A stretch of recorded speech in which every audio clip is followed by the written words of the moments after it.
So this is our fearless leader, the entity known as JD Vance. He's fat. He's we'll just zoom in here just so you could get a better look. He's visibly obese and very ugly. He's got a fat face, no jawline, no chin, and he's quite ugly. He had to grow a beard because his face was so ugly. The Ozempic didn't even help. Yo, what? Anytime there's more than one black person or migrant in the same location, it's automatically a gang. 1 is a criminal, 2 is a march, 3 is a cartel. So that was like kind She of getting her shit off. Yeah, that was kind of the gist of She is getting her shit off. We had a black president, just in case you didn't know. Okay, I hate when people say this. We had a black president. Do you know there's countries in the Middle East that have had women presidents? Do you think they're a bastion of feminism? I'm just being and I'm not talking about when you hear stupid people on the internet that want to protect one individual black person and say, oh, black people are always tearing each other down. No, I'm talking about when we're talking about us as a culture, we so easily swipe and say, oh, like this clown little sweet that was on there talking about, oh, black culture is toxic. Because you just covered up the lame with the nigga with money, but you need to heal the lame nigga in you before you cover it up with the nigga with money that get the because now you scaring the hoes, but you got money, so the forcing themselves to stay. But in the back of their mind, the hoes is scared for real. I think men be getting drunk and sucking each other's dicks secretly. Dog. You think that's just like the wave of niggas? I think that happens more than we think it happens. There was one woman on there who said, now you can't say that black people weren't more resilient in the day than they are now. How do you measure resilience? Is it in cups or ounces? Like, how do you measure resilience? It's these Harlem niggas that's the problem. Harlem niggas are the problem. I've been saying this for years. Like, y'all look white except for the eyes. I mean, she's got y'all look white. Make fun of him all the time for his dad being Destiny. So he had to take a hard left and was like, no, I'm the complete opposite of my dad. I actually hate women. And your whole life is revolved around talking about other people's lives. What the fuck do you think your ass is doing on that podcast now? This podcast is sponsored by Graffiti Tax Services. For all your tax preparation needs, you can go to graffititax.com. We're going to put the link right here. It should be somewhere. And yeah, you can head to them for during tax season. And if you have any financial or tax preparation questions, head to Graffiti Tax Services. They're our new sponsor. Thank you to Graffiti Tax Preparation Services. That's it. I just feel like I have to explain what the output looked like this week because the internet went out.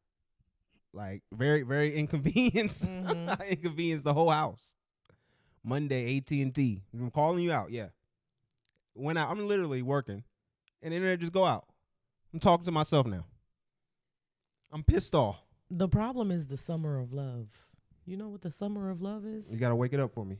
Teach me something. The summer of love is like there was at one point where all the cable and internet providers met and they decided that they were going to split up areas. I've heard about that before. So that there would be no competition amongst them because Fios would be bending y'all over and fucking y'all if that was my bad. It's too early. But if all the providers were available everywhere, I think Fios would dominate for sure because nobody else is faster. Well, I mean, like even when I had this to go is not through, a commercial. We sound like a whole commercial. We're trashing them right now. You talking about Pfizer, but I'm trying to figure out here what's going on. So I'm like, how is it going to be on a Monday we get a crash on the internet? Like this is literally the last day this is supposed to happen. You're supposed to do this like on a Thursday, Friday, especially when they do text. The one thing I liked about my old provider, they used to text me, be like, hey, we about to do something today, yada, yada. So I called my dude who came up here before. He's like our side guy. He works for the company, but, you know, he told me I could hit him up directly anytime we got a problem. So he was off. So he still picked up for me because I'm one of them guys. But, hey, don't hate. And he told me, like, hey, I don't know what's really going on, but it might have been some issues. He gave me another number for somebody to call. So I called them, and apparently the center, like, there was, like, a damage at the hub. Okay. So, well, there better have been. This is like a central issue for the area. But I'm mad because every time I go on the line to check to see if it's an outage, it tell me it ain't one. So it's pissing me off. I'm looking at a dead router, and then I'm looking at my phone, and it's telling me 2 pieces of different information that's pissing me off. I had to like figure out how to surface internet through another means. It was very inconvenient. It was very inconvenient. If you wasn't that nigga, you wouldn't have even known what was going on for real. Yeah, but you know that even makes it worse when you know what's going on, because it's like you got this inner web of understanding that. All right. That's hate. That's hate. You don't ever want to like see. I gave you an inch and you took a mile. Of course, for real. of course. But it gave me a good reason to go hang out with my parents. So even though they wasn't even really in the house, they kept leaving to do stuff. Well, yeah, because they have lives. That sucks. Like, why isn't it about me? I was over there trying to get my nephew a tablet because he's in college. I'm like, well, first I had to actually convince them that it wasn't tablet. I mean, they tried to get him a laptop. Mm-hmm. And I'm like, he don't need no laptop. Just give him a tablet with a little keyboard. He needs a laptop. He does not in this day and age. For college? No, not in this day and age. You know how inconvenient an iPad is when you have to not these ones, you got Word and everything on there. All right. And they have a better mic on a lot of those too, so you can just read your words and you don't have to type. Yeah, but the iPad apps be garbage, and a lot of the apps don't actually have iPad versions. I know this because I have an iPad. Yeah, that's why you and the iPad versions of the apps be garbage. Yeah, that's why you copy it and email it to yourself, and then you put it in the Word in the library. Or just have your parents get the man a laptop for college. Doesn't need no laptop. That's the more sufficient tech. It's not. That's dated.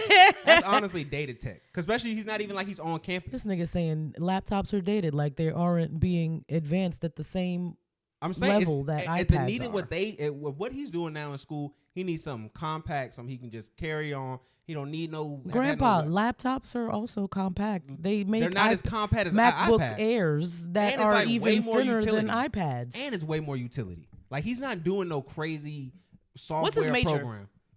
Civil engineer. That nigga need a tablet. A tablet would make that joint look even better because you have all the graphics and stuff he can do. I know what I'm talking about. I'm over here mad because I'm the person in the family who has been most recently went to college. Why am I not being discussed? Why are things not running through me? I don't think they run things through you. That's the problem. That's the problem with the family. If we being honest, you're the youngest child. Why would anything be ran through you in the family? Child. You're the youngest. There are people there's people in your family directly with much more responsibility that have proven themselves over and over again. not in the manner that I have. Why would anybody go to you first when you have two older siblings? Cause I'm like way more doper. I think it's way more evident.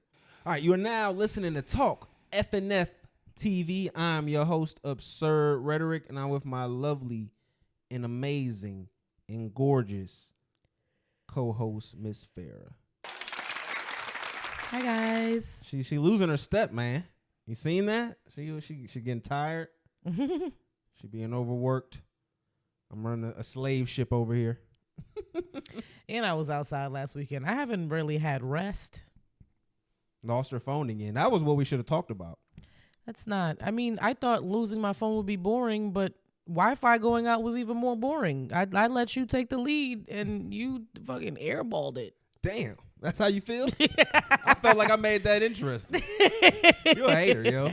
Nah, you made it a little interesting. That's what I'm saying, man. Like, you see how it is? This is what it is with women, man. They just want to shoot you down.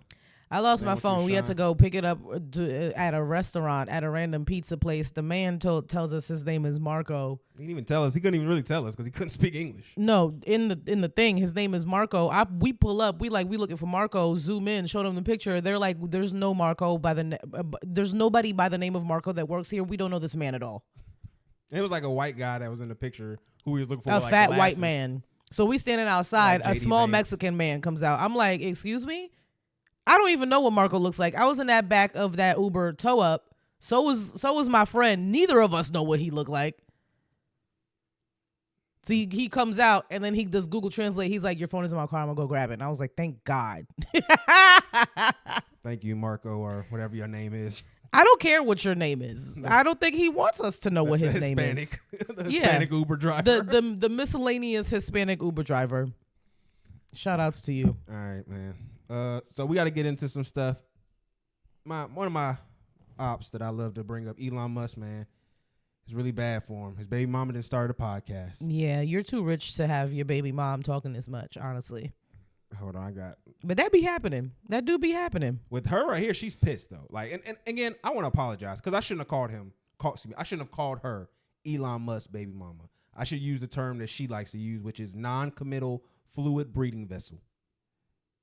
She used that term like 10 times in this like 30-minute episode. So I want to play it because she has some interesting things she says here. So, Well, after a year of unplanned career suicide, many questionable life choices, and a gap in my LinkedIn profile that cannot legally be explained, I've decided to start a podcast. Not because anybody asked, but because, statistically speaking, it was either this or join an MLM. So here we are. And unlike your Ben Shapiro's or your Megyn Kellys, I'm not starting this because I think my big brain thoughts and my podcast mic are the greatest gift to humanity. I actually think I have the worst ideas. So consider everything out of my mouth a cautionary tale. You had Elon Musk's baby, so it's funny because, like I said, she says she's about to get evicted, and then she's getting $10,000 right from this company called Polymart. Do you know who owns Polymart? Who's part of the owning group of it? Elon Musk? No, Peter Thiel, who's Elon Musk's ops. So remember I told you about who Peter Thiel is? That's one of Elon Musk's ops. And they're not really necessarily ops. They're part of the PayPal. He's the one that Elon slapped in the White House, right? No, that's the Treasury dude that they got into something with. He is the dude who did the PayPal mafia with. So he's like the crazy little gay guy I told you about who's kind of like the rich version of Nick Fuentes. Mm-hmm. So I just thought it was hilarious where it's like these rich dudes don't play fair at all. Like these billionaire bros, they just like will pick at each other in like the weirdest of ways. Like I couldn't imagine one of my homeboys just hitting up the baby mama and being like, "Hey, bro, I'm gonna give her 10 racks just to crash out on you," because that was what her first segment was. If I had enough money to be that petty, I would be that petty. I would be Cameron levels of petty. No, that's just next level with it though. Yeah, I would use my time, energy, and money to exact my revenge on multiple people. Especially with how she's literally put the first episode on his app. Then she deletes it. So like only way you can see it is somebody who's like reposted it. She took it off to her page. So I'm pretty sure he sent her something there. It's just so much. It's so messy. And then like it was like this weird combination of like racist feminist rhetoric where like she would say like some anti-black shit and then like some anti-man shit all combined into it. White women. Hold on. It was literally the epitome of like white woman. Like, oh, I'm so depressed. White feminism. Yeah. Hold up. And I know I have to start out with what everybody's been waiting for me to talk about, the story that's dominated the headlines, the one that made the entire world go, this can't be real life, we must be living in a simulation. Elon Musk. Elon Musk's big balls. And for the uninitiated, big balls is the nickname of Elon Musk's Doge crony, Edward Cortisone. And recently he got beat up. He got attacked in Washington, D.C. And depending on who you ask, Big Balls was assaulted by a violent gang. In reality, it was two teenagers. But you know, Fox News has a strict policy that anytime there's more than one black person or migrant in the same location, it's automatically a gang. 1 is a criminal, 2 is a march, 3 is a cartel. So that was like kind of getting her shit off. Yeah, that was kind of the gist of she is getting her shit off. I think it sounds like a comedian wrote this for her. Yeah. Like it sounds like a roast. Yeah, when I listened to the whole thing, it was like only 30 minutes. It definitely sounded like she was reading from a script. Like she kind of interjected her own thoughts here and there. But you think that's why she had sunglasses on? Yeah, so you could tell she wasn't reading. Yeah. Mm-hmm. So I think this was very much a planned, like Peter Thiel and them got some folks together and was like, hey, let's embarrass your baby daddy real quick. What white comedian do you think wrote this? This is tough. Like I feel like this is like somebody like underground. Something like, because this is not like no Theo Von or like nobody like that. Mm-mm. This is like a tactician kind of dude. Like this is somebody who's probably like on the left. You know, like when you go through your feed and you just see like them random comedians and you don't really like remember their name. The ones that are just like doing crowd they're like work. always skinny. They're, you know what I'm saying? Yeah. They really have like a similar disposition. Kind of like that. I feel like one of them dudes did. Like the dude always does Gaza content where he talks about jokes about the Israel-Palestine war. He makes jokes basically about Israel. Okay. But he's you've seen that before. You had to have seen that. His stuff be going crazy viral. I haven't. He'll I like haven't have seen that. he'll have like an Israeli in the crowd every time, and then for some reason he'll just make it super awkward. But I think somebody like that would be. It's hard when you don't be knowing these people. No, but I told you we live on two different worlds on the internet. But he's kind of like that little. What's the little black boy that was on the Daily Show with Jon Stewart, the one you like? He's like really like bashful looking. Josh Johnson. Yeah, him. He's like that's Josh. Seems like somebody he wrote this. I can see Josh writing that for her. Mm-hmm. That was kind of like the vein of that. Yeah. It gives like nighttime news comedy. Yeah, like somebody vibes. who's just on a Daily Show kind of program. Mm-hmm. Like, but we don't have too many more though, so it's kind of tough to find those out unless they really in your algorithm. But it was just so crazy. She went in like she was talking about the big balls thing, and that's what's actually been kind of taking over DC. That's the real reason. Well, the thing that initiated why Trump is taking over the nation's capital with the police.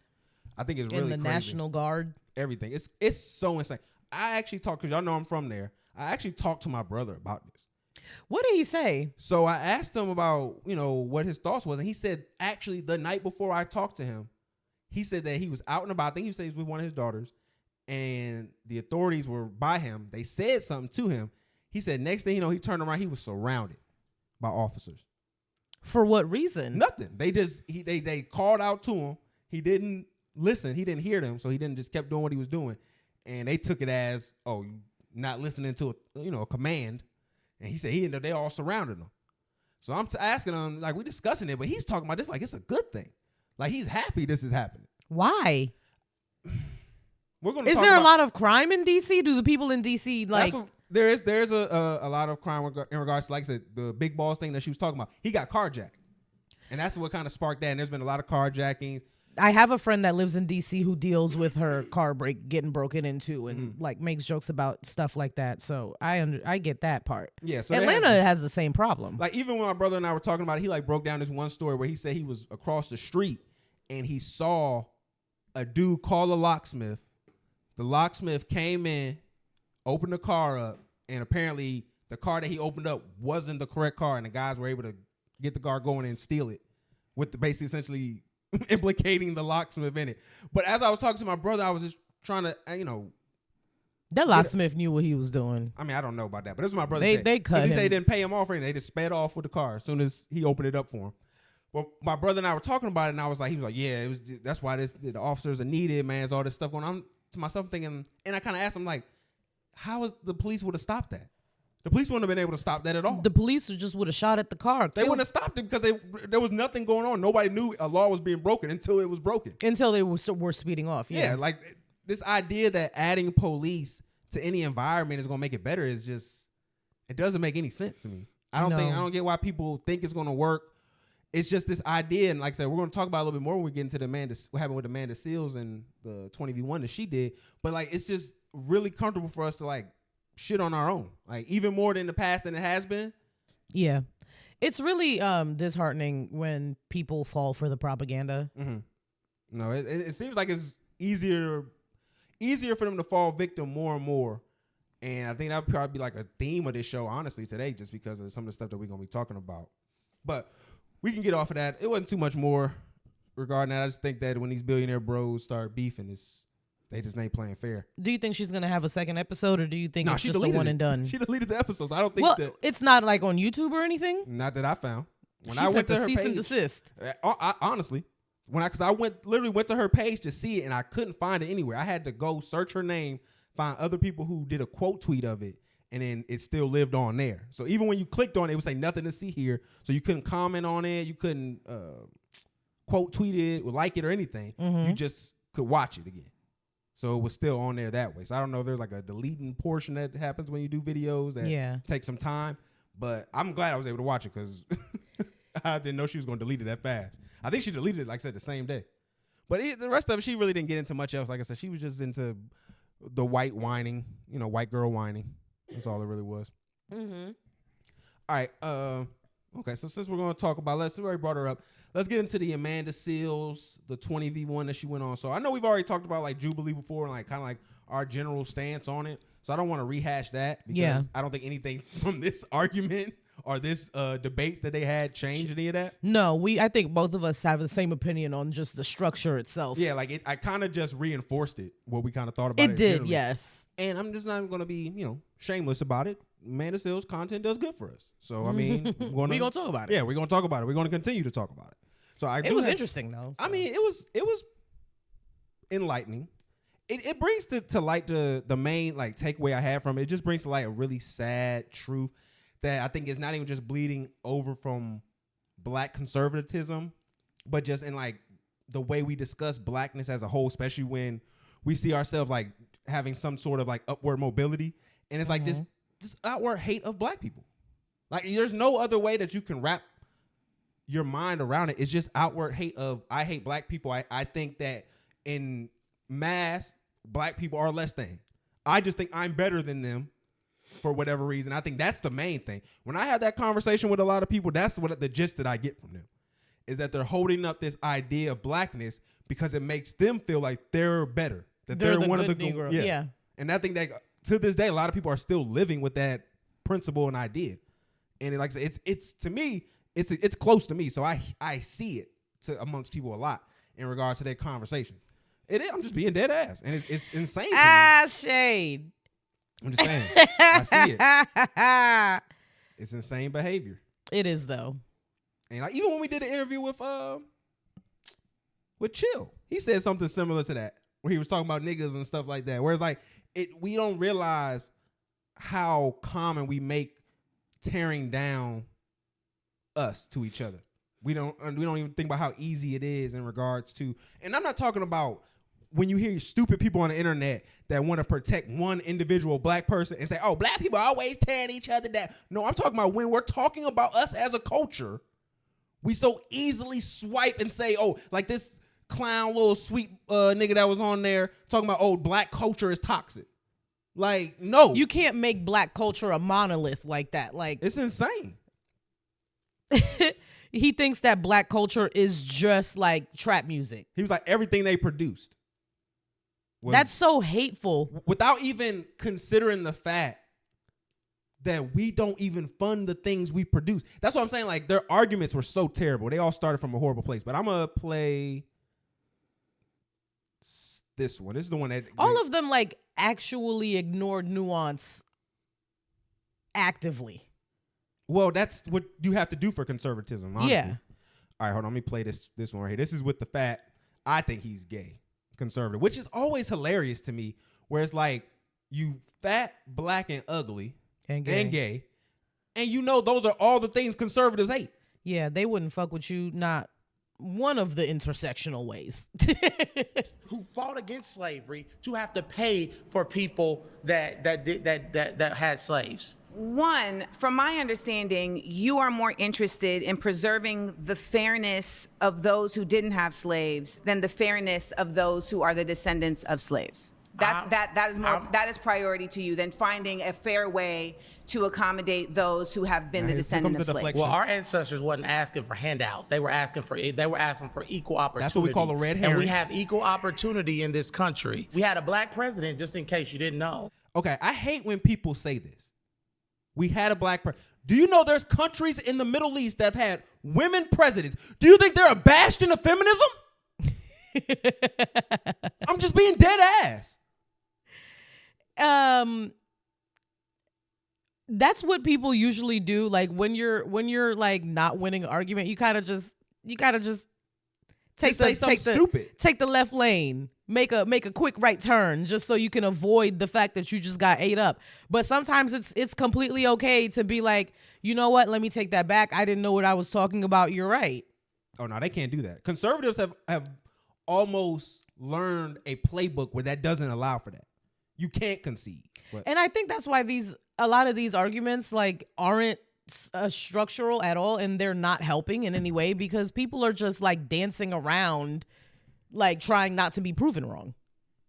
We had a black president and we had a black vice president. I mean, I think she was black. They said she was black. I don't know. So we had a black president, and you know who voted for that black man? White people, because you can't win a popular election in this country without white people. So Barack Obama is the product of white people. So let's get off this thing where, oh, America. So then this is where I thought it was stupid, him calling Barack Obama a product of white people.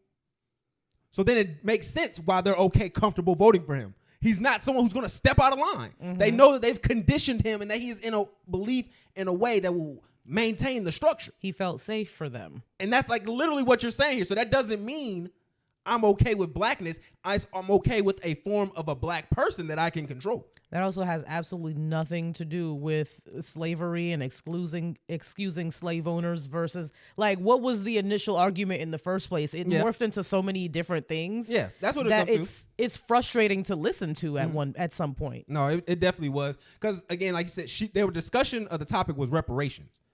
And so that's where basically they were having that conversation on why reparations are needed. But this is the other one. This is the one that everyone kind of like been either you love or hate, depending on who you are. Mm-hmm. So let me get this one. This is with the African boy.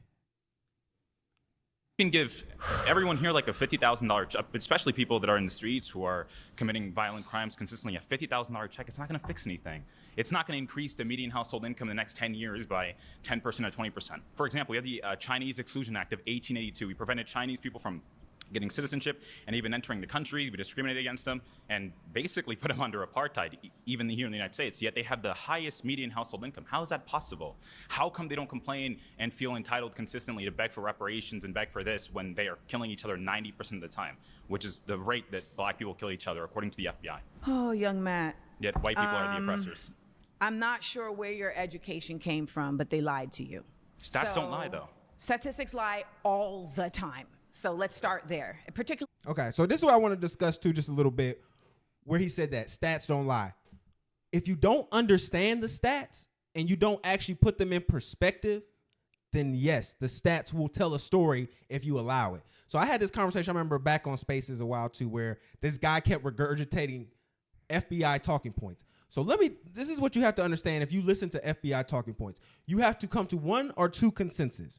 One, if you are listening to FBI records, then crime is almost nothing because of the percentage of actually what's going on versus what they report. That is nothing. That is almost not even a percentage of anything in regards to the amount of incidences that we have enter as people together in regards to what actually sparks a crime to happen. Mm-hmm. Or you look at it another way, that they're only showing you the information of what their intentions are.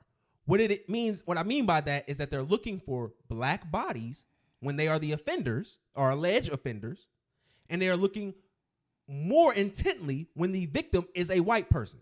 That is what FBI statistics show us, because we know, you got to use a little sense here, ladies and gentlemen. You got to know FBI can't get every crime that's being reported. No. We all know that. We all know there's tons of crime that's not going reported. So then these numbers don't mean anything. But when you pull them out and you try to say, oh, most black people kill other black people, most people die by people they know.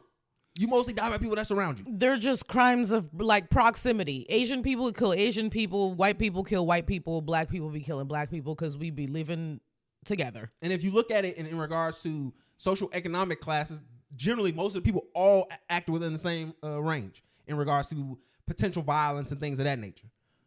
So. But when you want to skew statistics to prove a point, then you could hone in on one part of the statistics and not look at the bigger picture and try to prove and be like, hey, this is what's happening. But if you zoom out a little bit, that's not what's happening. And it's disingenuous. Particularly when the statistics are coming from the sources that gain from the statistics being shown a different way. So if you're going to start your argument on stats don't lie, you've already lost the argument. They lie all the time. One, comparing Chinese people who are immigrants that made a choice to come to the United States and comparing the continued effort of black people to ground themselves in a nation that continues to make impediments for them to show and live and exist in their true citizenship is a false equivalency. I don't believe that happens at all. No one here is in. Are you acting right now? Do you really believe this? I'm telling the truth. There's no systemic racism that I've experienced here in America. What system is racist? I think the only racism we've actually seen recently, systemic racism that we've seen, is the application of systemic racism against white people. The University of Western Washington, for example, has been trying to segregate dormitories, using black-only dormitories because black people feel safer amongst each other. He sounds as corny as he looks, too. Than white people are ever to kill them. That's just the truth. He said, what systems are racist? Banking, housing, policing. And she brought that up. And one of the things I felt like she zoning. One thing I don't think she did enough of, because she ended up, people were trying to talk about her name calling. When you call something ignorant or someone ignorant, that's not name calling. That's an observation. Mm-hmm. Name calling would be like calling you stupid, dense, retard. Like those would be words that are name calling. She did that more, but then that's not conducive to any type of situation. Cause I would have started each of my rebuttals like, you stupid motherfucker. Like she wanted to. I know she wanted to. I know she probably went back to like her people. It was like, yo. That's what everybody does though. After they do one of these, yeah, that's what they all do. But one of the things that I wish she would have been, I guess, a little bit more prepared for, was to discuss like the actual historical relevance of what he was talking about. Because Chinese people and Asian people, by and large, have gotten a lot of grace in this country in regards to being when they had to pass out minority loans and things of that nature. They were used to reach the quota, and so that it could create a buffer between the black people and white people. Mm-hmm. Like these were things that have been done. You say plenty of like the Asian girls on TikTok go around talking about how some of their families, when they came over here, had particular opportunities. And then you also go into the effect of, like she said, you can't compare someone who willfully came over here to a country who might have intelligent reason to want to send people over here so that they can have operatives and things of that nature, or just people eyes on the ground who can report back what's going on. And we're not going to act like proximity to whiteness isn't a factor. Like, y'all look white except for the eyes. I mean, she's got y'all look white.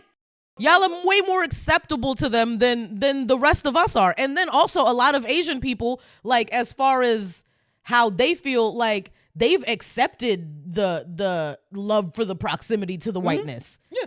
They prefer it. Oh, for sure. That's why they were so gung-ho fighting for something that wasn't really helping for them. Like DEI from the schools. Yeah. And then y'all ended up getting fucked because y'all didn't realize that y'all are the diversity. they think they white. They always do. The lighter, especially the lighter they are, or the more accepted they are. Yeah. Oh my God. I was about to be like, they all pretty light. Don't see like a dusty looking Asian and they get a little bit of attention from the whites. They think they the shit. Yeah. Looking doofy. hanging out being the token Asian. They've completely indoctrinated y'all in their beauty standards, in their social norms. Don't be the token chopstick, yo. Real talk. What? I can't say that? I don't think so. I thought that was hard. The token chopstick, that's hard. What if somebody was like, "Oh, don't be the token watermelon slice"? I agree. I agree. That is a microaggression. I agree. Don't be the token watermelon slice. Oh my God. Don't be that. That's not cool. Listen, half of Talk FNF does not agree with that statement. Stop Asian hate. All right. So what did you think overall of Amanda's performance? I thought she bodied it. Especially, I only watched like that last like 35 minutes when we were in the car. But the last statement that she made where she when she was talking about like black people and Caribbean people and how immigrants come here. Yeah, I got that. Yeah. Pulled up. I thought that was... You needed to hear that. I was about to take this and knock you over the head with it. Like I didn't fucking get a minor in African American fucking studies. And then you still be with the shade on the African Americans. Okay, I'm gonna shade the African Americans because Haitians before everybody. Okay, then. So don't get mad. But don't act like I came here and started doing that coon bullshit. Like I don't know the plight of African Americans. Like I don't appreciate African American culture. Like I don't know what the fuck it is. Close your mouth for real. The daughter of an immigrant, it is imperative that black people from other places understand the disparate difference that they exist from black people in the United States. It is not the same. period. And ultimately, the best effort that we can do as a diaspora is to lead in understanding, not in judgment. So when I am talking to somebody from Sudan, from the Congo, from Angola, I am listening to understand their experience, not to undermine it. And I refuse to allow anybody from Grenada, from Angola, from any other place to come and try to undermine the experience of Black Americans. I want to ask you a question. Why do you think, because you are an immigrant, why do you think that most immigrants tend to skew conservative when they come to the country? Why? I don't think it's most immigrants. I've seen black immigrants. Let's go black immigrants. I don't think it's most black immigrants. The ones that I've always seen is black immigrants. Because it's the inner. Well, first of all, that's unfair because that room was only conservatives. So of course, if there are some immigrants in that room, they're going to be conservatives too. And if you're only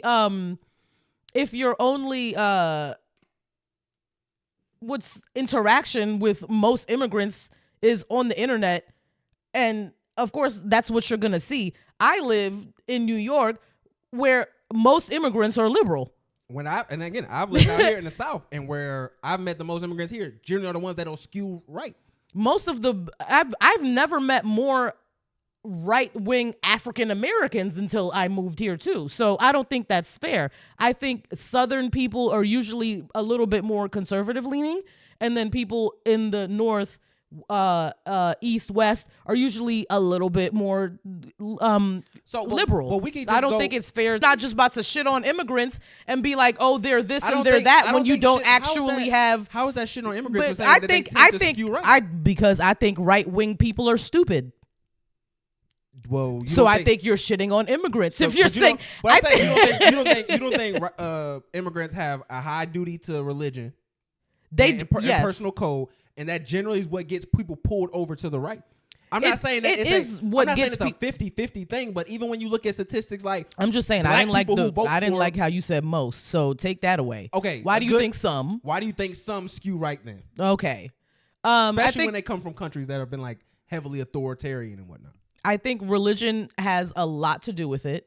I think a lot of Caribbean people play with like the respectability politics.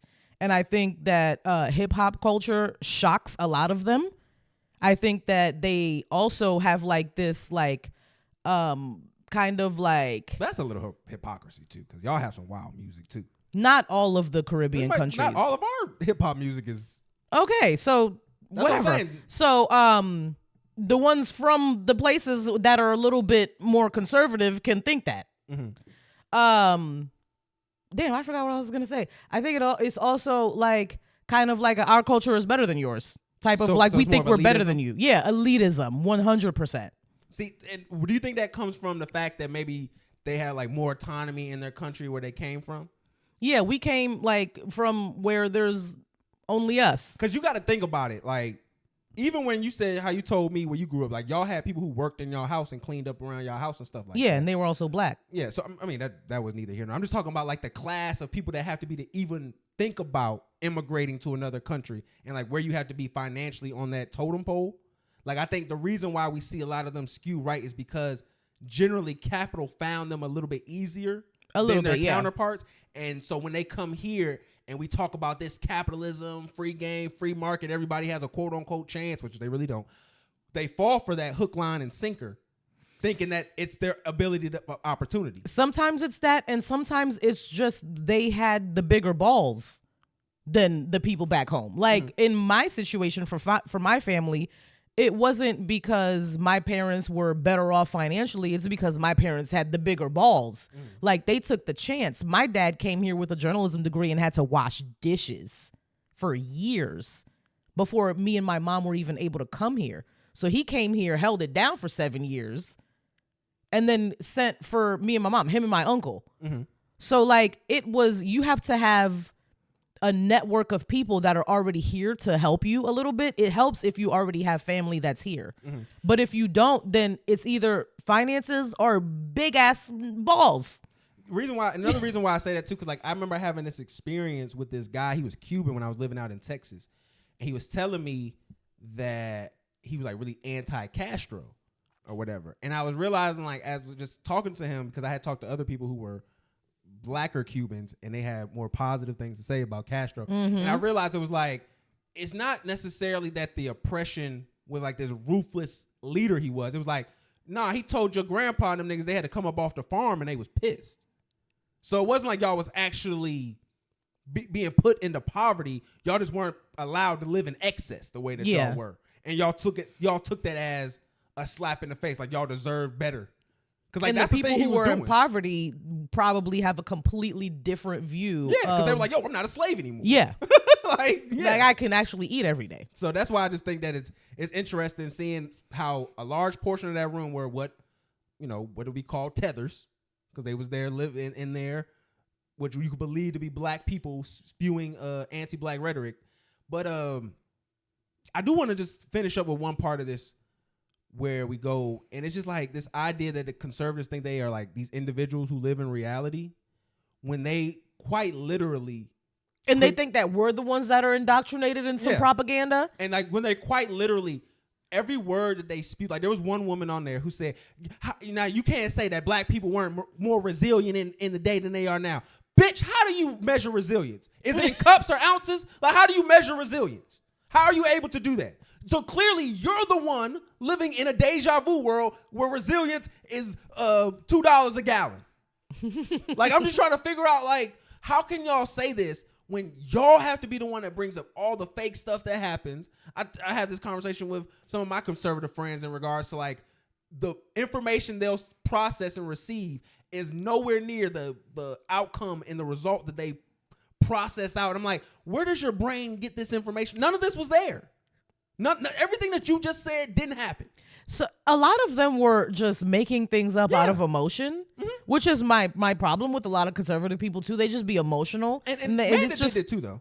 It's just how you feel. She did do that a little bit. Because she got debunked in one of those situations, which I don't think is too fair, because they talked about the correlation between low production in school and going to prison. And she tried to say that they monitor those things to try to continue the flow of prisons, and they were like, oh, that's been debunked.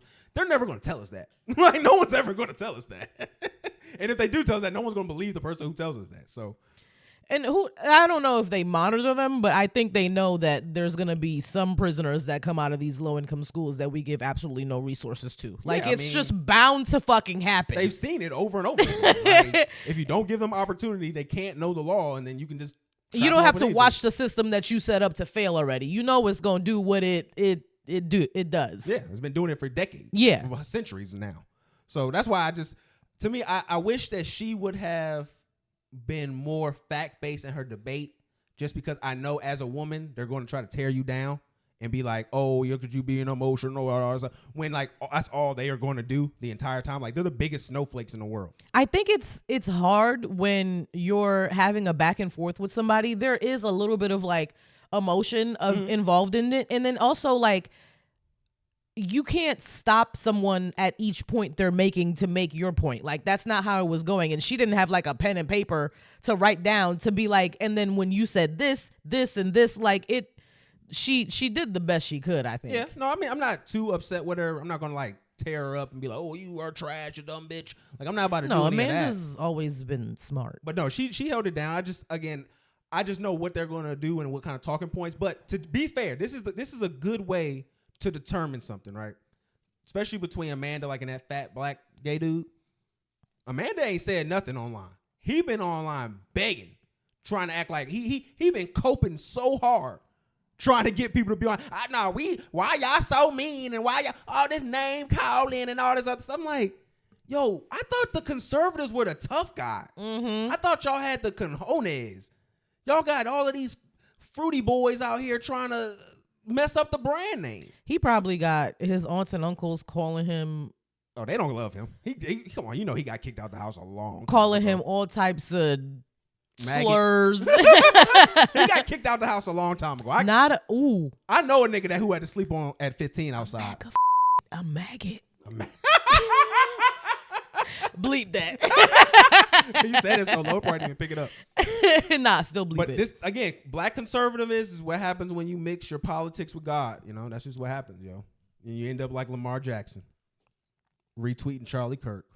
What Lamar Jackson do? What He retweeted Charlie Kirk. What was the tweet? Something about God. Some like it's always about God type shit. It was really dumb shit. This is why it's like I would expect that. I would expect that from him because any man like Lamar Jackson who would be a public friend to Kodak Black, I can expect you to do something stupid like retweet the known racist Charlie Kirk just because he said something about God. So it's just the flaw of the black conservative. You know, there's of the black person in general, man. My name's Sad Kodak stuff. Black, but when you see me, I'm white. I had a funny little segue. It's not thing. what the cops think, Kodak. So update on the black scientist with the oil. So apparently the reason why he went disappearing was because his baby mama was trying to expose him online. Now this is all alleged. But this nigga baby mama did posted his ID. That's illegal. She screamed it out. She scrubbed the Okay. sensitive information out. Oh my God, yo. Y'all over here, oh, they trying to take down the black. No, he just doing on some regular normal nigga shit. Like that's all he said. He was on some normal nigga shit. Yeah, we assumed. Normal nigga trying to evade the baby moms. That's all. Nothing wrong with that, man. We all do it. All right, man. So I want you to listen to this. This is hilarious, okay? And just revealed a huge secret about homosexuality in the Mexican community. Old school Mexican dads will cut off their sons for being gay, but they won't cut off their boys that be sucking their dick when they get drunk. That's a conversation y'all don't want to have, bruh. Because when Mexican motherfuckers be getting drunk, they be doing some gay ass shit. Did you hear what he said? He said many Mexican fathers are on the DL, but they will disown their openly gay sons even though they enjoy sleeping with their friends when they're drunk. He went on to share that he had a friend who was gay and his father treated him like he did not exist. But then he found out from his cousin that his cousin was sleeping with that same father like it was nothing. He says that when you see a group of Mexican men together and they're all drinking, it's very likely that by the end of the night, they're going to start touching each other and fooling around. And they use drinking beer and powder as a cover-up so they can act like they don't know what's going on. But they know what's going on because once the man does it to them, they always return the favor. And if you're thinking, yeah, right, that's just one man's opinion. Well, this woman says it's absolutely true. And if you're not Mexican and you're seeing these videos about Mexican DL men and you're like, is that true? Yes, bitch. It might as well be called fucking Brokeback Valley, not Brokeback Mountain, the way these fucking uncles be getting down. So the next time your Mexican uncles do a beer run and it's taking them hours to get back, these guys are saying they might be doing more than just buying beer. What Escándalo. In de santo. I was looking up how they say down low in Spanish. Okay, because that didn't sound like you said anything. That's what it said. That's what it was. It was like indiscretional descento or something like that. That's what it was. But all right, speaking of gay Mexicans, Nick Fuentes. That's what I was trying to say. That's what that was. I wanted Mexican. to talk about the gay Mexican uncles a little bit. Well, we can get into it, but then we get into Nick Fuentes. He's gonna be a gay uncle one day, so. I don't think it's just the Mexicans. Oh, for sure. My only reason I played I think men be getting drunk and sucking each other's dicks secretly. Dog. You think that's just like the wave of niggas? I think that happens more than we think it happens. I think more men have experimented with a penis once in their life more than they'd like to admit. There are a lot of men who have touched a penis who will never share it with anybody other than the penis that was touched.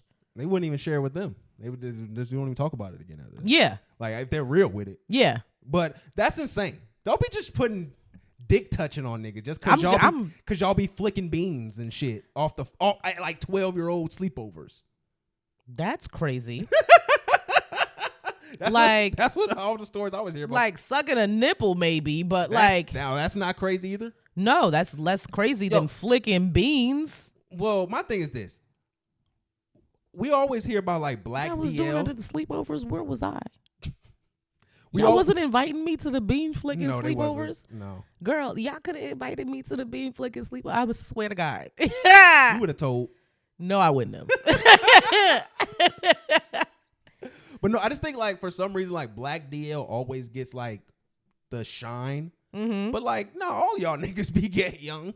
And that's why I was trying to do that. It's just black men be DL the hardest because black people be homophobic the hardest. I don't think that. Like I said, in the United States, them Hispanic niggas be DL be shaming too. They be like, hey, I'm sorry, you know this funny business guy. Those are immigrants. We talking about African Americans. I'm talking about everybody here. I'm taking the light off of. We not the only DLians. Okay? It ain't just black men out here being DLs. A whole bunch I'm just of y'all. saying that's why y'all the most intensely DL. That's why we're exposing Nick Fuentes because he is a DL Mexican and white. Apparently, Nick Fuentes was sucking dick. Was that who you were talking about? I told you. I said that on the show. Yeah. Yeah, but no. I just think that's still crazy. Like, I'm going to bring it up for a second episode in a row because Nick Fuentes was sucking dick. Well, okay, so we can, I guess allegedly. we can go into that way and then we'll talk about this other thing that he was doing. So, yeah. So that was the thing about with Destiny that I told you about where there was a video that came out that was essentially saying like Destiny was like giving Nick head or whatever in the video. Again, this is all alleged or whatever. But it's come to find out that Destiny's son, who is like 14 years old, is now like a grouper. And if you don't know what that is, it's like part of Nick's crew. That's where like that's all his partners are. Like that's his what is it like his barbs. Yeah, that's I think like his it's version really of being funny barbs. that in this day and age where we say grape and groupers, we say grape instead of rape on the internet just for sensory purposes, and you decided to name your fan base groupers. Like that's a choice. So I want to play this clip. Hold on, let me see. Because this is, like I said, Destiny's son who just went like on an interview where he's kind of discussing his new affinity for Nick. And I just don't understand. Like, I don't want to talk too much about the kid because he's only 14. He's not even 18 yet. I'm going to talk more about his dad in just a little bit. But I just think it's so crazy for you to like be a fan of the dude your dad like was topping off. Like, that's insane. He doesn't know that though. No, it was all over the news. Oh, damn. This kid is 14 years old. Yeah, he knows that. He's 14, 15. You know his dad was out there getting topped up by he was topping up Nick Fuentes. Like, he knows somebody who's told him that before. Like, somebody has said that to him. He's been embarrassed. He even went on like a whole little spiel. I'm going to go through all of this real quick because he even went through a whole little spiel about it. Defending his dad? Nah, he's talking shit about his dad, actually. I really think that the only reason he's probably a fan of Nick's is these little red pill white boys in his school probably make fun of him all the time for his dad being Destiny. So he had to take a hard left and was like, no, I'm the complete opposite of my dad. I actually hate women.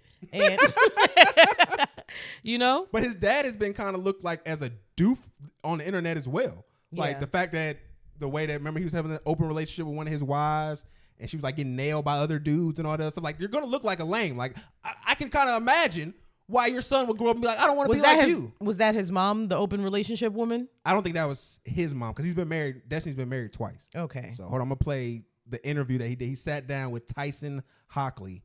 And Tyson, you kind of a piece of shit for like exploiting this little boy, honestly.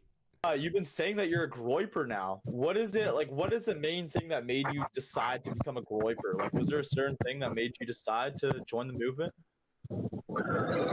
I don't know. I just feel like those are the final people on the internet that I can kind of relate to. I know that's where our love was founded upon. upon. I'm not allowed to join Hassan's Discord anymore. I've just been there for trolling. I'm exiled from DCG Discord. No one in the DCG chats talks to me anymore. DCG hates me on Twitter. They banned me in the Reddit. Yeah, so the groypers are kind of the final people I can come to, and I agree with most of them, and I find myself finding commonality with most of them being around my age or a little bit. That's the scary part, where he said most of them being around his age. Mm-hmm. That is that many kids who's kind of on that kind of time. I was thinking about like how scared I would be like if my son would have turned out like this. You're going to Haiti. You just would have sent them there. You're going to Haiti. Like, I remember. The fuck is you talking about? I'm sending you to my grandmother and she gonna teach you about life for real, nigga. Like, you're not about to have internet for the next 2 years. And you gonna come back an actual real life human being. Like, I remember. And then think about that again. I just couldn't imagine. Like, I just remember the first time I see him, like, my son send me, like, a post about political stuff, and it was like, oh, he's not an idiot. Like, I thought it was bad. Like, I'm going to be honest. I thought he was going to go through a similar path like this because he had, like, joined the Hustlers University thing. Yeah, I remember that. Like, so I was sitting here. He was holding his chest. He almost had a heart attack. But, see, the thing was, I couldn't let it show, though. And I think that's one of the things that, like, parents of the past would be like, oh, you got to tell your kid no and don't do this stupid thing. Like, I have a fundamental understanding. It was like, you have to learn to fuck up on your own. You kind of have to understand stuff is stupid unless you fucking up a lot. So instead, what I said to him was when he said he was doing it, I sent him whatever little cash, whatever he needed to go do it. I said, you're going to learn. He said, if you're a smart kid, you're going to learn this is stupid. If you're not a smart kid, you're just, it wasn't no hope for you no way. So like, wasn't no point of tripping about it. There are some things that aren't that serious, and you can take that approach for sure. But like teenage pregnancy, I'm taking you to the clinic. Well, I mean, that's what I'm saying. Where it's like it can't get too worse. That's why I'm like, what can I say? Like, I already had you when I was your age. Teenage pregnancy. That nigga then got me wiped down. Honestly. But no, you just gotta let them kind of fall. But I mean, and this is what kind of Destiny was talking about, because Hassan, which is kind of funny, that's who he's dressed like, the old version of Hassan. Mm-hmm. Destiny was reacting to Hassan, basically saying like, the kid wants you, he wants attention from you. Yeah, and obviously. This is why he's acting like this. But this is what Destiny said about it. Christ. Bro, it's so cringe. Bro, everybody obsessively trying to influence like Nathan's politics or following his shit or looking at his Twitter. Listen, Nathan's on some unhinged shit right now, okay? Let him be unhinged. I've said the same thing a million times. I'll continue to say the same thing a million times. Kids are crazy. Let him be crazy for a bit. If he's still like this at 18, we'll have some concerns or whatever, but this like obsession of trying to prove, like, also, I like how it's like, my mom and dad are hardcore MAGA. The rest of my family basically is all MAGA. I'm like a hardcore, the #1 Trump hater in the fucking world. My kids' mom's family is all insane MAGA. I don't know where, like how do I say this? Is there a quick way to say this? My kid's mom's mom, so his grandma, I'm not trying to be mean here. Fuck, oh shit, I'm doing the lose thing where I'm revealing more personal. I think I've said this before. She believes in like the prosperity gospel, okay? Like watches TV with like the pastors who think that if you donate more money to the church or whatever, that you'll be more saved. Like, I like how all these people exist. He's just trying to let us know how stupid they are. It's because his he's dad trying is to a Nazi. save face, really. That's what it is. All right, so this is what his son went on a little Twitter rant, and I'm going to read a little bit of it. I want to make sure this is in the right order. Normally, please. I can't read it like him? You said he's 14, yeah. so. So he said, the problem is not the internet. The problem is my father. The problem is my mother. The problem is I had grown up without a concurrent present father in my life while being berated and yelled at by my mom constantly and always being the target of nonstop shaming. It is not my fucking job to raise myself, but my dad made it my job to learn how to become a man without a father. My mom made it my job to become mentally stronger than she in spite of her constant belittling. I am just fucking sick of living the way I am. I hate everyone and I don't have any actual friends. Only 2. I don't have any plan for my life and I don't care. I just don't care about anything anymore. This sounds like typical teenage angst, young. Yeah, like he's just going through the typical shit your teenager usually goes through. And he said, I do not respect my mom. I do not respect my mother. I do not love my mother. I only live with my mother. There are good times, but every good time I have with her is overshadowed by even worse time. My father isn't even my father, it feels. No one has actually, took actual time to raise me. Fuck everyone. I want to kill my mom. I want to kill my dad. Why don't you I want to me? kill my grandpa. Hold on. I want to kill my, like, that's what you sound like. But he's 14. Like, that's all of us. He's 14 though. All of us have gone through that. Like, my parents don't understand me. They don't love me, blah, blah. Like, they might not have actually been great parents. We don't know that. I mean, but at the end of the day, because there was no point where I was like, oh, my parents aren't good parents. I was just like, these niggas are assholes and they're stopping me from having fun. But anyway, too, though, he kind of is overreacting a little bit where it's like, bro, look what your dad does. He's a streamer. That nigga got to work hard for his money. He got to go do events. He got to be, X, Y, Z in here. So that's just a part of the game, yo. Like, as a nigga whose dad had to make his sacrifices for him to live a dope life, Pops, I appreciate you, my nigga. Yeah, but not every kid is gonna think like you think. I didn't think like that either until I got older. Every time the shit comes up. Bro, I had a friend, right? That nigga dad was always around. That nigga dad sucked. That nigga didn't have no car. That nigga just was there all the time. Would he say that about his father? Yeah, I'm pretty sure. I don't think so. I don't like how open, especially the way he is your now, mouth was. When especially you the way said, that he is. That's crazy. Especially the way he is and the way that he give it up for his. Yeah, he would definitely say that his dad was on some bull. Okay, that's what I'm saying. Like that whole your dad being around. No, nigga, make some motion, nigga. Make some fucking motion, my nigga. Over here crying. Oh my dad. Then you got his op over here rubbing it in his face a little bit. Nick saw that. Hold on. Let me play it. The generational run you're on red pill, Destiny's Son Lil. I don't know. I don't want to get mixed up in that because you know what happens when you got kids is when you're 14 years old, okay, people got to lay off this guy. He's 14 years old. You know, people are on his Twitter. Oh, he's a Nazi. He's this, he's that. He's on a show. Look, he's 14 years old. And I'm not saying that to belittle him. He seems like a very intelligent young guy and seems very precocious. So I'm not belittling him. And when you're 14, I still believe you're a young man. But people should really be considerate and not treat it like a big spectacle. Him going out there and saying what he's saying, you know, there's family. There's clearly some family thing. He's griping about his mom, about his dad, on his Twitter, on his Discord. Thought that was funny. Obviously, he's saying he's a groiper. He's saying he likes Hitler. His dad is like a famous leftist. Like, there's a personal dimension to it as well.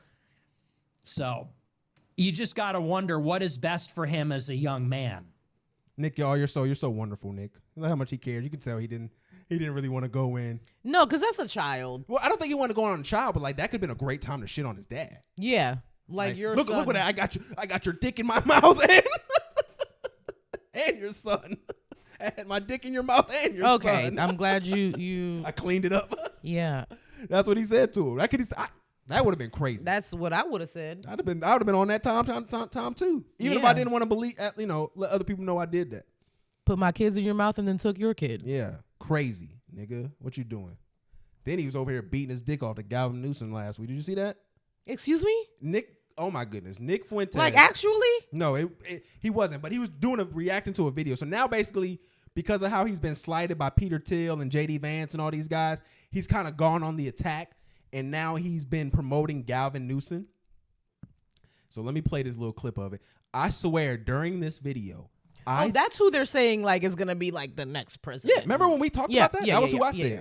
And then now everybody's kind of getting on, what I've been, Absurd was right. But this man, Nick, I thought when he was doing the live stream, he was about to pull meat out and start stroking it for Gavin Newsom, the way that he was talking about him. Hold on, I got this clip right here where he was talking about the family, the wife and the kids. So hold on. Gavin Newsom's family. Okay? Now, this is who the Republicans want you to think is literally the devil. Okay, this guy is Satan. This guy is evil. This guy is woke. He is a left-wing socialist Muslim. He's a radical Muslim socialist like Barack Obama. But, right off the bat, we could just make some observations. He's white. He's tall. That's what I was gonna say. That's the only observation you could make. Hold on. Listen to what he said. We could just make some observations. He's white. He's tall. He's handsome. So you want to suck his dick? His wife is also white. She's tall. She's good looking. His children, 4 Also of them, white. All are white. beautiful, and they're all white with blue eyes and blonde hair, and they're in California. Or maybe this is Hawaii? I don't know. They're colonizing like colonizers But they're in do. a beautiful state, our beautiful land. This is about to go. Their beautiful blood and our craziest beautiful thing you're land about in to ever hear America. in If your only life. there was somebody to combine those things. Their beautiful genetics, their genes. Weren't Republicans just talking about that? Beautiful genes. Look at these beautiful genes.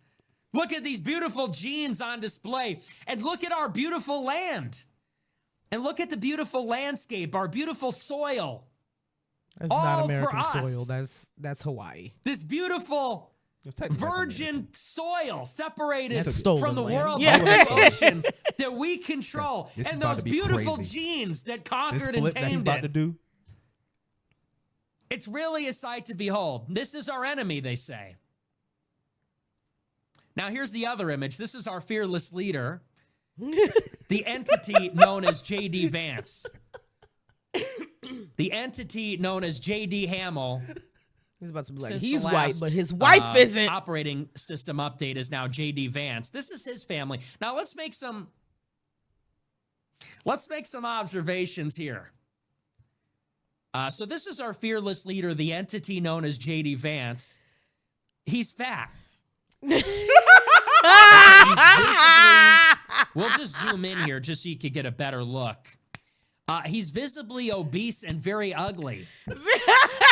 He's got a fat face, no jawline, no chin, and he's quite ugly. He had to grow a beard because his face was so ugly.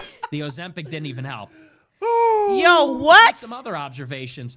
His wife and kids are not white. A lot of people debate whether I'm white. People say, your last name's Fuentes. Are you white?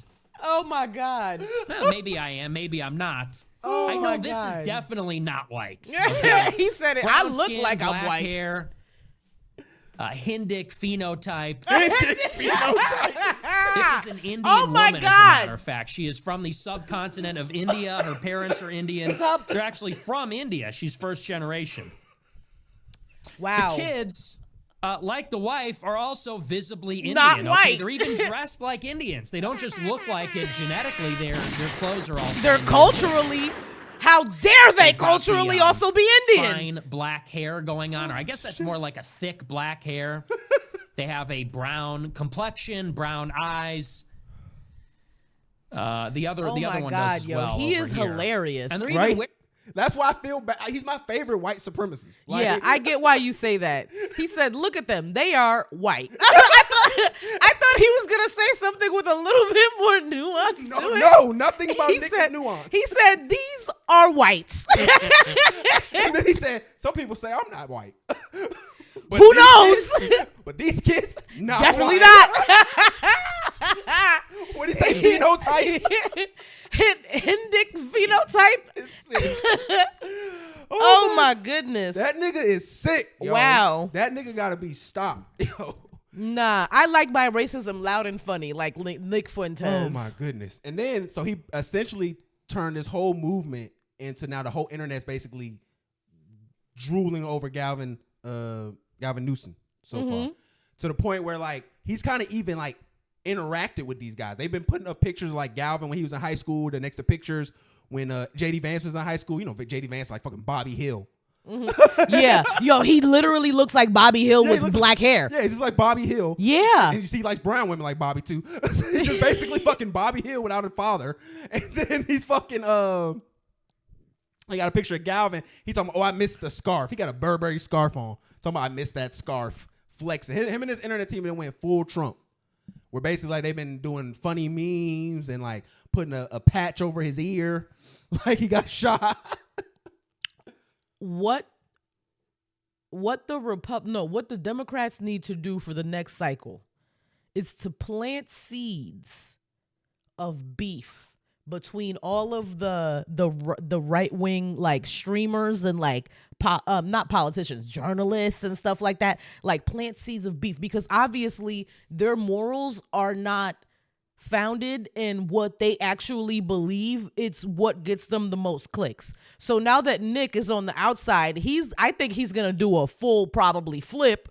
I don't think he's gonna flip. I think he's gonna change it in his way, where like what he's doing here is I'm focusing on the things that I like. The fact that he's white, he's got a white wife, all this stuff. Like I'm gonna show you. He's gonna start shitting on the right wing people though more often.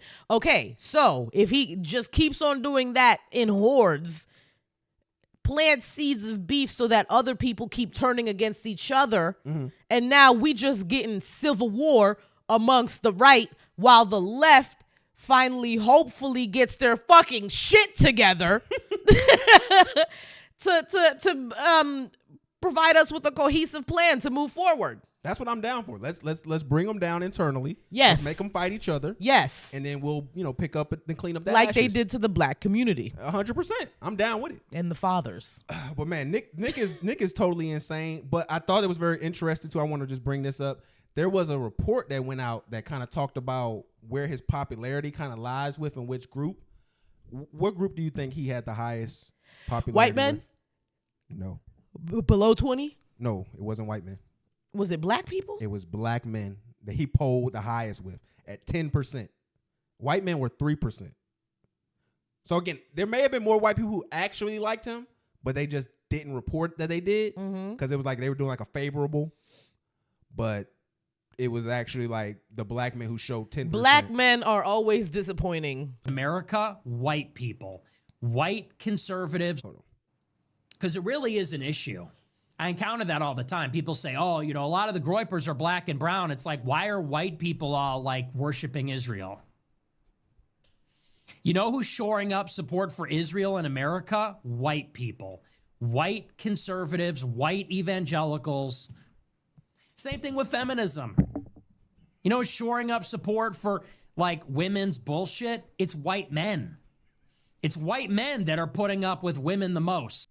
But yeah, I think it's very telling, kind of what we were talking about with the Amanda Seales thing, where we're so comfortable of being put into a particular box, and Nick does like that old school racism of putting black people and stuff in boxes, that it brings an unfortunate comfortability. Whereas like you kind of are used to that kind of bad, so that's where you go to. That's where you find comfort and solace in something that's always been familiar. And I think that's why a lot of black people follow too. Cause I don't know if you've seen that page where it's like the Cartier family or something, but there are a bunch of black guys and they'll react to, content, either like the news or leftist TikToks and things like that, or even Nick's posts. And like, it's really sick because it's just like a bunch of black niggas saying, oh yeah, he's right about black people, talking down about black people, but they get a whole bunch of views for it. It's kind of vile, honestly. And we would never do that, regardless of how much that type of content pays. I could never lay my head and comfortably go to sleep. I would be playing the coon shit that I said back in my head every single day, every night when I lay my head on my pillow. And there's not enough money in the world. And I know we've laughed and had a good time, but I do want to make sure you understand that we are Nick Fuentes' enemy. Yes. We are going to be his ops till the end of time. I do think it's hilarious that was good. He was calling the white people white, obviously. Yeah, but he wasn't talking about black people in that one, so yeah, it's cool for that one. It's like I got one in here where he was going crazy. No, thank you. Don't play that one. No, he be going wild. I'm okay. All right, well, I'm gonna play this one. Hold on, this is why reason why we know he's gay, because he said this is something only I want to drink it straight from DL the white tap. man I will want it say. raw. I don't want to wait a moment. Right when the milk is good, I want to start drinking the milk. Same thing goes with women. I don't want to turn 30 and find some 20-year-old, 29-year-old woman that I have something in common with, and it's like, hey, properly aged like wine. Women don't age like wine; they age like milk. They don't White like women wine. age like that's milk. Not how their hormones work. That's not. But how that's they the only work. option you have. Yeah, I gotta find my 16-year-old wife. Probably when I turn 30 or something. Because here's the thing: I don't want to be like, let's say I get married to a 18-year-old now. 6-year age difference. When I turn 40, she's going to be 34. Ew. What if I'm 30? Ew. And she's So gay, right? 14-year age difference. When I'm 50, she'll be 36. When I'm 40, she'll be 26. Then now we're talking here. Now we're cooking with gas. Now you can see an alternative vision for how things could be. I want a 16-year-old that's untouched, pristine, untouched, uncorrupted, innocent. That's what we all want. And all That's how you know he's gay. Yeah. That's exactly how you know Like, he's gay. what? You want someone that knows how to suck a dick. And that's why Mark Lamont Hill said that he was a piece of shit. So I do agree with that. But I enjoy covering Nick, yo. Yeah. He's fucking funny as fuck. He is young. funny. Low key. He's stupid ass cracker, young. Stupid ass pecker. He's ignorant, but it's comedic. No, when we get him on the show, that's His- gonna be crazy. It is. That's gonna be nuts. I am going to just like, you're gonna have to hold me back because I'm gonna be disrespecting him at every chance I He's get. gonna be like, can you keep your little colored woman in check over there, sir? Like, so we can have this conversation. I don't need her attacking me. Okay, am I safe here? Oh man. Okay. So I wanted you to hear about this because remember how I like was trying to bring you like this new idea of what we could do for like potentially for a Patreon, where like we kind of have these like in-depth conversations like about like us, and it's like, yo, you want to see this? You want to see this kind of real marriage talk? You got to get it behind the paywall. And then I saw this like Maury clip, and now I'm just scared to do that. I don't know why you weren't scared in the beginning. Like, now I'm scared to do it because I don't know if I can respond like how he did to this. So he's with his wife, the Asian woman Connie Chung, and they're talking. You never seen her before? You never seen his wife before? So they're doing like a show together where they're sitting down and talking. Like he's trying to do his like Michelle Obama impersonation, and this is what they talk about. You became a big star. Well, no, I mean, whatever. And you kind of messed around with stars. Oh, you didn't? No, I didn't mess around with stars. Yeah, I think you can name a few. No, I'm not. No, I did not. I did not mess around with them. I knew them. You messed around with them. It's in the book. Yeah, it is. But Warren Beatty. You know what my sister said about Warren Beatty? Yes, he Every was woman who came to California had to go through him. It was like an immigration system. You became. So basically, they had a conversation about a man that she slept with while they was together. On the first episode of his podcast, he dropped it. That's how you do a first episode. Yo, young, I don't know how there would be an episode 2 after that. And what did you expect from Maury? I thought maybe he was going to be like, yo, I'm not the father, yo, like, or something. Like, I would expect nothing else but salacious bullshit from Maury. Salacious transparency. Yeah. That's gotta be tough, though. And then he spent most of his career exposing other people's messy bullshit. I like that the first episode that he did, he's exposing his own messy bullshit. So if y'all want us to do that, let us know, and we can like have like some particular conversations. Like she can tell the story about like how my penis goes all the way down to the ground, and it's almost impossible for her to take it. Like we can just do stuff like that. Like, conversations like that on the Patreon. What we have to do, it'll be like what? What would we start at? Like $5? I feel like $5 is fair for the Patreon. See how you want to take it to the next $5? No, is a fair I was Patreon. gonna say $3.99. Oh, you know 3? Oh, I'm too much. Yeah. Oh, damn! I thought we was fly enough. Nah, I think $3.99 is better because I feel like people gonna be like $5. Like $3.99 is a good like. All right, we can start like that you don't think $3.99 is a lot. Okay. It's a little more to say. But if I see $5, I'll be like $5 whole dollars. Like, so we were right about Plaqueboy Maxx. I thought like if you go back and look at our conversation where we talked about him and Lil Baby, and this is before we realized he had just did a stream with Lil Yachty. We were 100% correct about why you need to not be entertaining these hooligan ass nigga rappers, because there's been a couple instances that's proven that he needs to not be around these hood ass niggas. And I think that he, as a content creator, and even just a little bit of music, like he don't need it. That's the crazy part. Like the shit that Yachty pulled on this last episode. One, it wasn't even just the whole playing the song with George Floyd. Like, we know Yachty is an idiot. Like, we know his brain doesn't even have the capacity to understand race-based issues like that. We've talked about this on the show. No, he's disappointed us over and over again. Yeah. Correct behavior is not something we expect from someone like Lil Yachty. But for him to then go on this rant and like perpetuate this low-brow, stupid Negro idea around like, oh, we're the cool guy. Because even Lil Baby was talking about this, where it's like, oh, y'all streamers need us because we the cool guys. The streamers make more money than y'all. But they're really under this impression that like they have some type of leverage of cool. Like, I promise you, my nigga, that cool shit died a long time ago. Y'all niggas are not the arbiters of cool. Y'all are not the harbingers of what's fly. Y'all niggas are not it no more.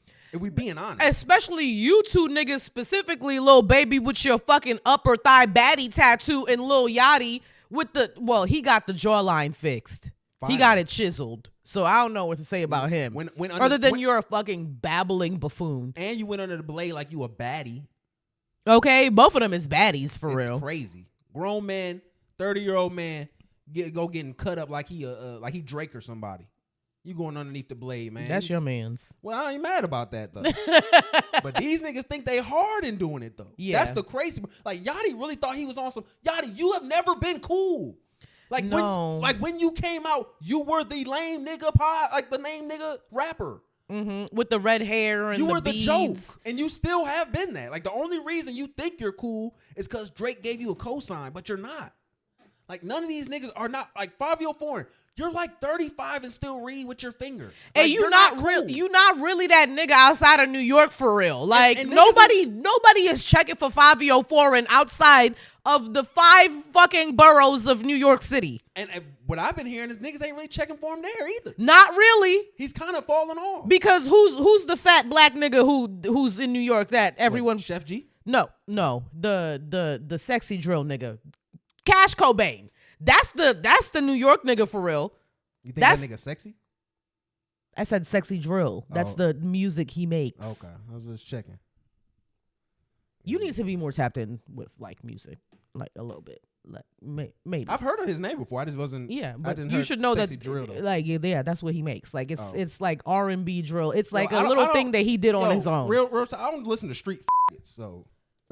He doesn't make street music. So Fabio was having a conversation with Jim Jones, and you know my feelings of Jim Jones. It was literally everything that I say personified in that moment of just ample levels of a 40-year-old plus man being stupid, passing that on to another 35-year-old man who was also stupid. It's these Harlem niggas that's the problem.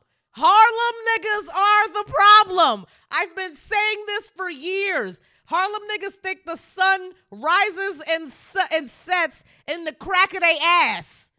They think they the flyest, coolest. They think that in the dictionary, next to the word cool, it says Harlem nigga. Hold on, I want to play this clip real quick. Fabio. I actually don't know where Fabio is from. He challenged Plaqueboy Maxx to a boxing match. Somebody tell a Plaqueboy Maxx nigga, we got a box. I see them hosting boxing matches. I see that's what they do. All right, I see what this nigga doing, having this weak ass song in the back, so you get a nigga cut for it. So let me cut that shit off with the quickness. Mm-hmm. But this is what I'm talking about here, where it's like this kind of all stemming from that stream that he did. Remember they were smoking and Plaqueboy Maxx kicked him out for smoking in the Airbnb. Yeah. Like this is where it all kind of stems from. It's just like, bro, your immaturity and your inability to like grow up as a human being is a detriment. And like Plaqueboy Maxx, please, bro. I know niggas like you. Like, I went to college, school with niggas like you who came from good families, but they just had artistic endeavors. You don't have to be around these niggas. Like, you don't have to be around. These niggas is lowlifes at the end of the day. They're gonna end up dragging you down if these are the people that you attach yourself to. It's only gonna be a detriment. If you're an actual artist who is extremely passionate about what you do, regardless of what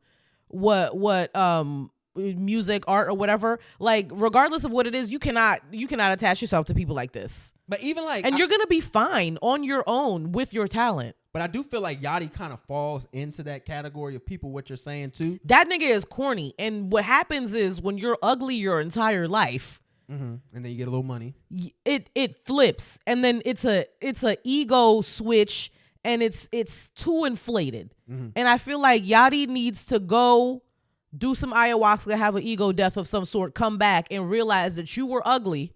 You still are. And you still technically, genetically are. And physically. He did get, that jawline did make a huge difference. That don't matter if a nigga taking some sawpaper to your fucking chin, yo. Like, I don't care. Okay, but it's still made a difference. Like, you got it done. We can tell the difference. But like, you need to, I don't know, meld those two together better, because you just covered up the lame nigga with the nigga with money, but you need to heal the lame nigga in you before you cover it up with the nigga with money that get the bitches. Because now you scaring the hoes, but you got money, so the hoes is forcing themselves to stay. But in the back of their mind, the hoes is scared for real. They always gonna be scared on it. There was really nothing you could do. You still make horrible music. So like, at the end of the day. Also, I was gonna say that about Plaqueboy. The beats I heard. You don't like them? No. He got some tough ones I like. It was only 2 that I heard, but the ones that I heard, I was like, the one that Yachty was like, he was like, this sound like the Matrix, like you just running from something. And that's exactly what it sounded like. I was like, these are too many elements, but sometimes Tyler gives me that a little bit in his production. So I also wonder too, how many beats is he really out here really making? Like, how many of this is just people just sending it to him and maybe he playing around on them? Well, I would hope that he's not on stream talking about he made this beat when he didn't. No, I'm not saying that he's lying per se, but I mean in regards to a creation of something, it's a team effort. So like some of this stuff could be other people doing the baseline frame of something, and then he's adding on. They make garbage together. I mean, I'm not saying that's not garbage. I'm just saying I could just imagine if he's having to work off of other people's art, I can imagine that being a tough sell. Because, like I said, the beats that he was playing for Lil Baby, I didn't have a problem with. I didn't hear those. I heard the ones that he was playing for Lil Yachty, and them shits were booty cheeks. I mean, the 2 that I heard. But then to be fair, he was with Yachty, so he thought maybe that would be appropriate. Yeah. But I want to see Plaqueboy Maxx when he was high on the complex just this year. I think that there is a realm and a future for him to really dominate, especially because I think DDG doesn't really want to do music. Like, I think he wants to just do like the Love Of and all the other little corny stuff. And I think he can really champion that role and really jump up to be probably like one of the ones. Because I think wasn't he in top 5?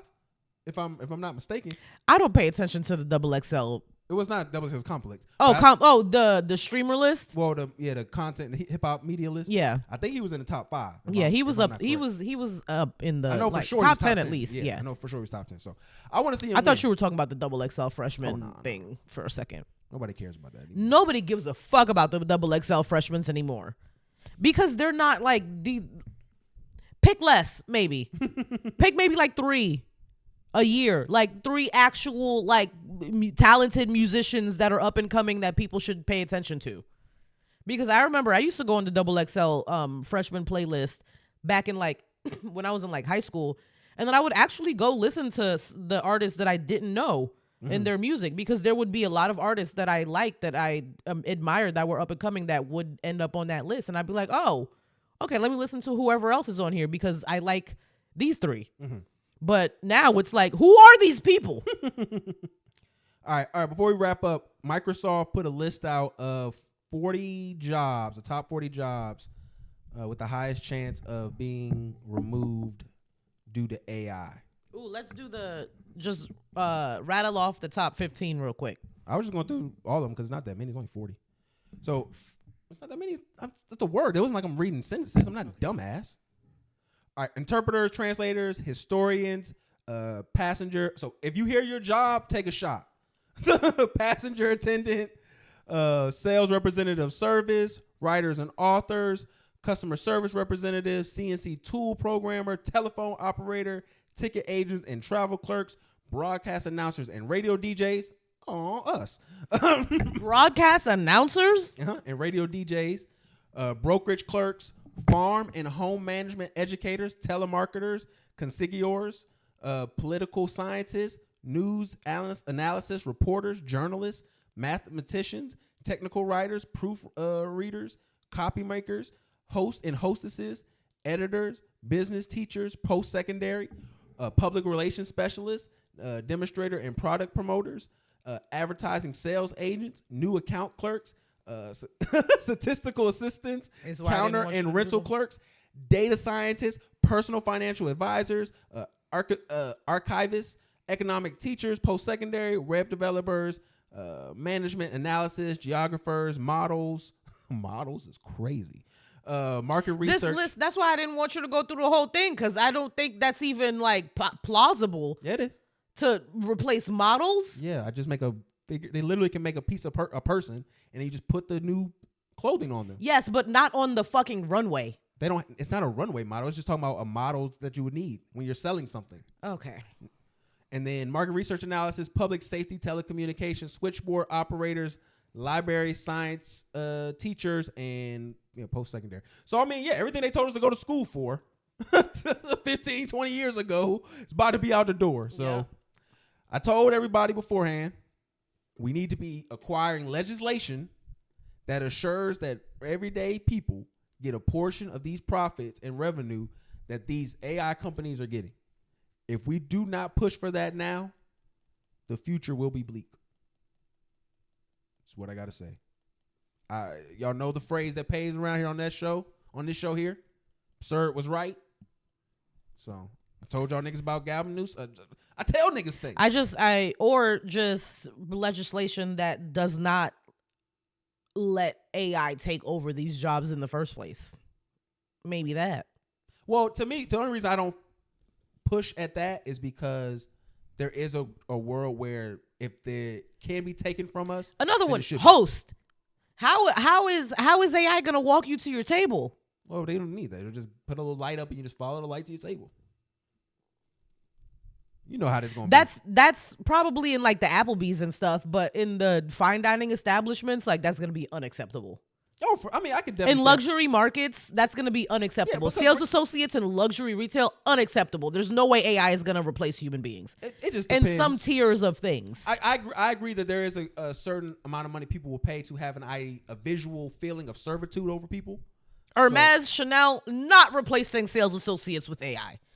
Point blank period. You can't even buy the bags online. To me, right now, I don't think it happens in the future where it's just a voice type of thing. But what if they're able to make a hologram that is just as comfortable, makes you feel just as... I mean, that's going to be way further down the line. Yeah. That person can't call out. That person don't get sick.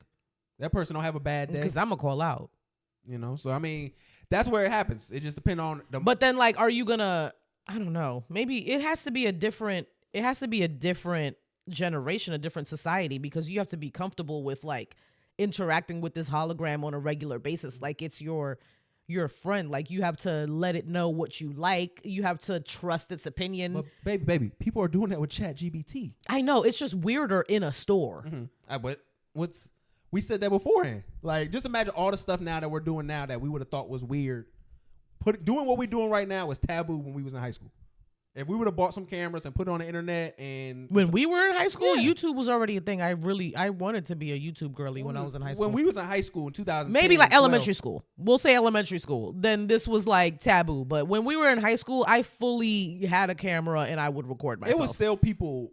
maybe because you were in New York and maybe things were moving a little faster. There was still people here. I'm just saying, there's still people out here who, if you was doing that, you was looking weird. Like, oh, why are you putting stuff on the internet like that?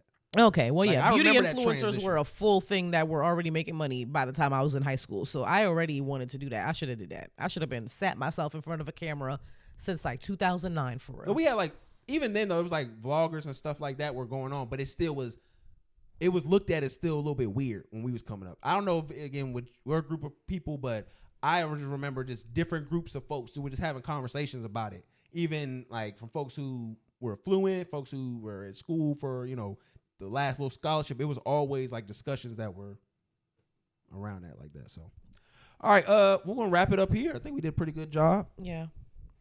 All right, you've been listening to Talk FNF TV. We greatly appreciate your patience, your time, and your enjoyment of our show. So, baby, tell them what they need to do. Follow us on all of the social media pages at talk.fnf.tv on Instagram, Twitter, Facebook. If you're listening on any of the streaming services, give us a download. We appreciate it very much. And then if you're listening on YouTube, give us a like, comment, subscribe. Love you. Bye. All right, we out of here.